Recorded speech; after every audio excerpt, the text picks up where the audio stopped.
ஒரு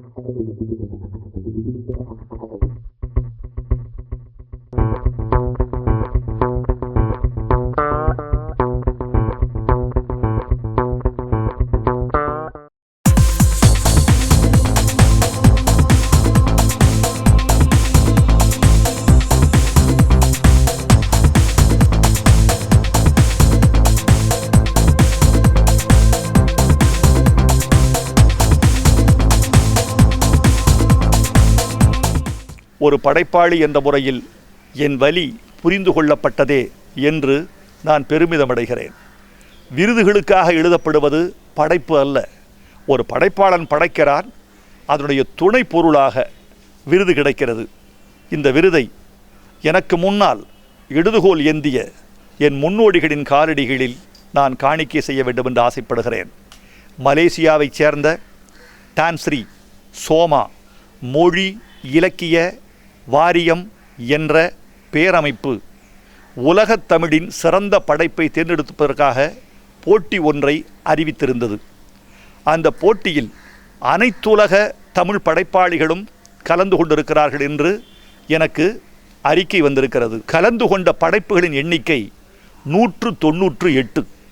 198 படைப்புகளையும் அறிஞர் குழு ஆய்வு செய்து 3ஆம் உலகப் போர் இந்த காலத்தின் குரலாக உலகத்தை முன்னிலைப்படுத்துகிற தமிழ் குரலாக இருக்கிறது, இதற்கு முன்மாதிரி இல்லாத முதற் படைப்பாக இருக்கிறது, மொழி வளமும் உத்தியும் வெளிப்பாட்டு முறையும் இந்த நாவலில் புதுமையாக இருக்கின்றன, இந்த நாவல் ஒரு எரியும் பிரச்சனையை கையாளுகிறது, அடுத்த நூற்றாண்டின் பிரச்சனைகளையும் அதற்கான தீர்வுகளையும் இது முன்வைக்கிறது என்று ஐவர் குழு தீர்மானித்து எனக்கு பரிசு வழங்கியிருப்பதாக செய்தி வந்திருக்கிறது.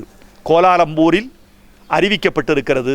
அந்த பெருமக்களுக்கு என் நன்றியை மனமார்ந்த முறையில் தெரிவித்துக்கொள்ள நான் கடமைப்பட்டிருக்கிறேன். ஒரு படைப்பாளியின் நோக்கம் நூற்றாண்டுகளில் நிறைவேறலாம். திருவள்ளுவனின் நோக்கம் 2000 ஆண்டுகளுக்கு பிறகுதான் புரிந்து கொள்ளப்பட்டது என்பதுதான் உண்மை. 2000 ஆண்டுகளாக 2ஆம் நூற்றாண்டில் மறைக்கப்பட்ட திருக்குறள் 20ஆம் நூற்றாண்டு திராவிட இயக்கத்திற்கு பிறகுதான் வெளியே கொண்டு வரப்பட்டது. அதற்கு முன்பு பக்தி இலக்கியம்தான் தமிழர்களின் இலக்கியமாக இருந்தது. திருவள்ளுவர் என்ற ஒரு பேராசான் கண்டெடுக்கப்பட்டது 2000 ஆண்டுகளுக்கு பிறகுதான். வைரமுத்து என்ற ஒரு சாதாரண படைப்பாளியின் நோக்கம் இன்னும் கூட அதிகமாக புரிந்து கொள்ளப்படலாம் என்று நான் நினைக்கிறேன். ஆனால் ஒன்று, என் நோக்கம் நான் நினைத்த அளவுக்கு நிறைவேறவில்லை என்ற கவலையும் எனக்கு இருக்கிறது. அந்த திசையை நோக்கி இந்தியா ஆற்றுப்படுகிறதா என்ற ஐயம் எனக்கு இருக்கிறது. யுனெஸ்கோ அறிவித்தபடி ஒரு நாட்டின் 33 விழுக்காட்டு நிலப்பரப்பு காடாக இருக்க வேண்டும். இந்திய நிலப்பரப்பில் 33 விழுக்காடு காடாக இருக்கிறதா என்பதை அந்தந்த மாநிலங்கள் சோதித்து அறிய வேண்டும்.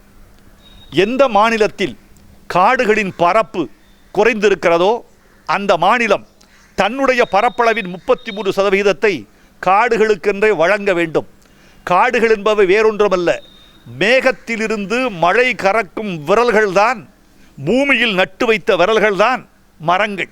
எனவே 33 விழுக்காடு காடுகள் இந்த நாட்டில் உருவாக வேண்டும் என்பது 3ஆம் உலகப் போரின் கருதுகோள்களில் ஒன்று. இன்னொன்று, சுற்றுச்சூழல் மாசடைகிறதே, என்ன செய்ய போகிறோம்? பாலித்தீன் பைகளின் தாக்கம் இந்த மண்ணில் அதிகம் இருக்கிறதே, என்ன செய்ய போகிறோம்?